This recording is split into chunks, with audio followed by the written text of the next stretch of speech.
प्यारा प्रिय सज्जनात्माओं, जय गिरनारी, जय माताजी। आज 10 महाविद्या અને નવદુર્ગા છે એ જ રીતે એક મહાવિદ્યા એવા છે જેમનું નામ છે બગલામુખી। એ બગલામુખી માતાજીના મંદિરે અમે દર્શન કરવા જઈ રહ્યા છીએ।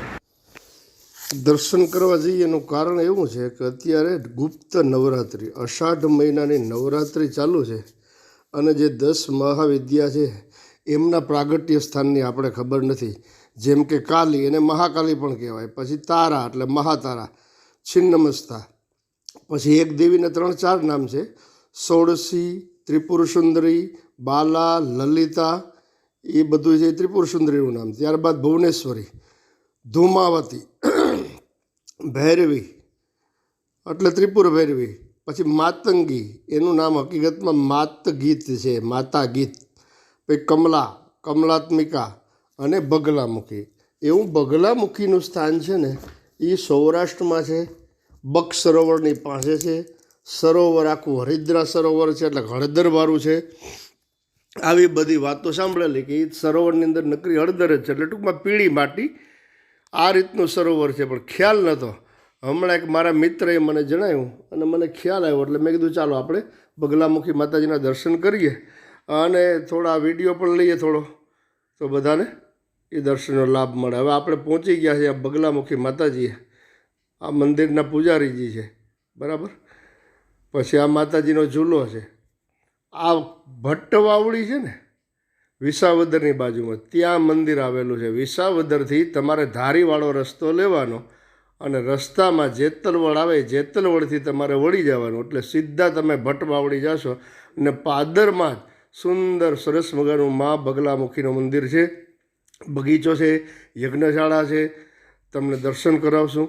અને ભૂદેવ ત્યાં ભટ્ટ પરિવારના કૃષ્ણ, જો આ હરિદ્રા સરોવર, એટલે અમારી ચેનલમાં જો તમે નવા હોય અને આવા બધા દર્શન કરવા ગુપ્ત મહાવિદ્યાઓના, તો ચેનલને શેર કરજો, લાઈક કરજો, કોમેન્ટ, કે આ વિશાળ સરોવર છે કોમેન્ટ કરજો અને સબસ્ક્રાઈબ કરવાનું તો ભૂલશો જ નહીં।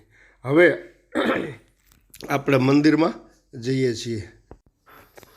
આજથી ઘણા વર્ષ જૂનો મારી પાસે ગોરખપુર ગીતા પ્રેસનો કલ્યાણ અંક હતો ને, એમાં લખેલું વાંચેલું મેં ખરી કે બગલામુખીનું પ્રાગટ્ય ને સૌરાષ્ટ્રમાં છે અને બક સરોવર એટલે જે આપણે બગસરા કહીએ છીએ ને, એ બગસરાની આસપાસ ક્યાં હશે એટલે પૂજારીજીને મળીએ છીએ આપણે, એ બધી આપણે વાત કરશે અને જણાવશે। આપણે બિલકુલ માતાજીના નિકટમાં પહોંચી ગયા। મસ્તીના આખા રસ્તે સુંદર સરસ મજાના આવા ફૂલો છે, બરાબર। અને તમે વિડીયોમાં અંત સુધી બન્યા રહેજો એટલે તમને સંપૂર્ણપણે દર્શનનો લાભ પૂર્ણ રીતે પ્રાપ્ત થશે। ચાલો તો હવે આપણે મંદિરે જઈએ અને દર્શન કરાવું તમને બધાને। જય ગિરનારી। તમારી પાછળના ભાગમાં આપ જોઈ શકો છો આપણે પહોંચી ગયા, મંદિર આવી ગયું છે, ખૂબ સુંદર સરસ મજાનું। અમે લોકો બધા પહોંચી ગયા છે અહીંયા। હવે દર્શન કરીએ। એક યજ્ઞશાળા સુંદર સરસ મજાની છે, એમના પણ દર્શન કરીએ અને હવે આપણે માતાજીના ચરણારવિંદમાં પ્રાંદર સરસ મજાનો વરસાદ થાય અને ધરતી છે સસ્ય શ્યામલામ જલ્દી બની જાય। અત્યારે ખેડૂતોથી લઈને બધાને વરસાદની માત્ર જરૂર છે, બીજી કંઈ જરૂર છે નહીં। જો એક ભાઈ કોઈ દર્શનાર્થી આવેલા છે, એ ઘંટ વગાડે છે, ત્યાં પહોંચી ગયા દર્શન કરવા માટે। આપણે પણ મંદિરે આવી ગયા છે।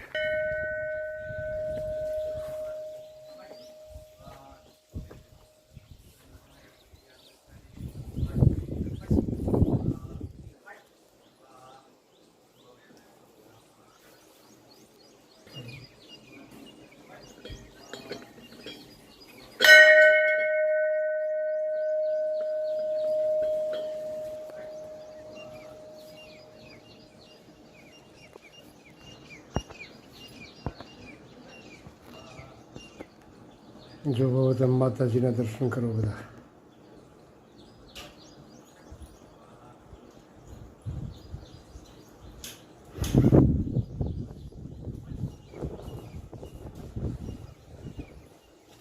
જય હો બગલામુખી મૈયા।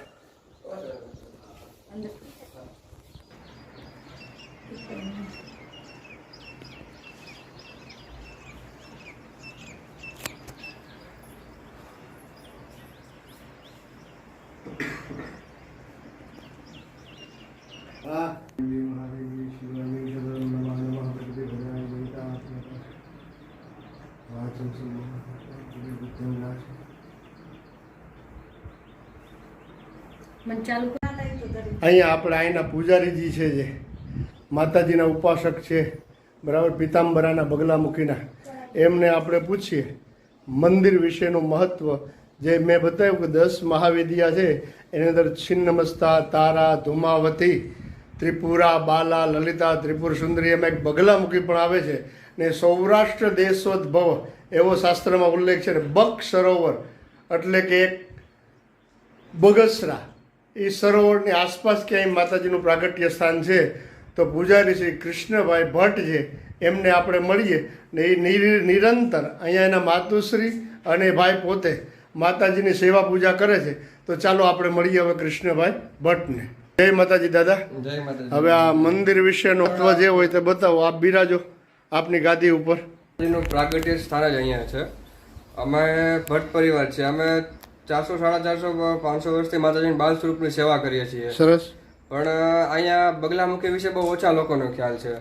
અને પછી અમે માતાજીને 14 વર્ષથી અમે સેવા કરીએ છીએ કે અમારી ઘરે પધારા સ્થાયી થયા છે. તો મારા મમ્મીને થોડાક સ્વપ્નરૂપી માતાજીએ હુકમ આપેલા અને પછી આપણે મોટા સ્થાનના મંદિરનું નિર્માણ કરેલું.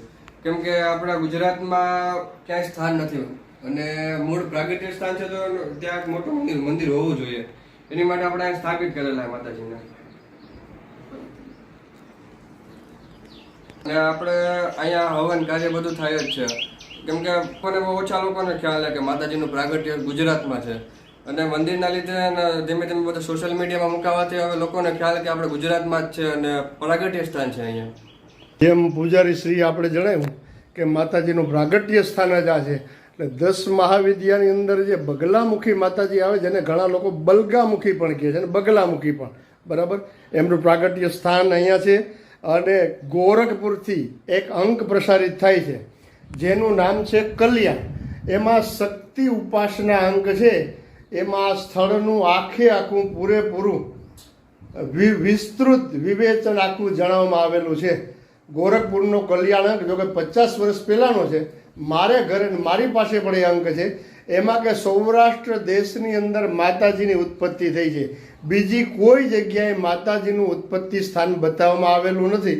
અહીંથી બગસરા પૂજારીજી કેટલા કિલોમીટર? અહીંથી બગસરા 14 કિલોમીટર થાય. અને કે મહાદેવ છે બગસરામાં વર્ષોથી બિરાજે છે, બગેશ્વર મહાદેવ. ત્યાં પણ બહુ સેવા પૂજા બહુ વધારે વર્ષોથી થાય છે. હવે પ્રાસ મળી ગયો. બક સરોવર એટલે બગસરાની આસપાસ કોઈ પણ તળાવ છે ત્યાં બક સરોવર નામનું એક તળાવ છે. અને ત્યાં બગેશ્વર મહાદેવ પણ છે. આપણે તો ખ્યાલ નહોતો, પણ પૂજારીજીએ જણાવ્યું તો આપણે ખબર પડી કે ત્યાં એક બગેશ્વર મહાદેવ કરીને પણ વર્ષો જૂનું મંદિર છે. એટલે ક્યારેક અનુકૂળતા હશે, સમય હશે તો આપ લોકોને અવશ્ય દર્શન કરાવશું બગસરા જઈને બગેશ્વર મહાદેવ. ખૂબ ખૂબ ધન્યવાદ પૂજારીજી. ઓમ બ્રહ્માય નમઃ.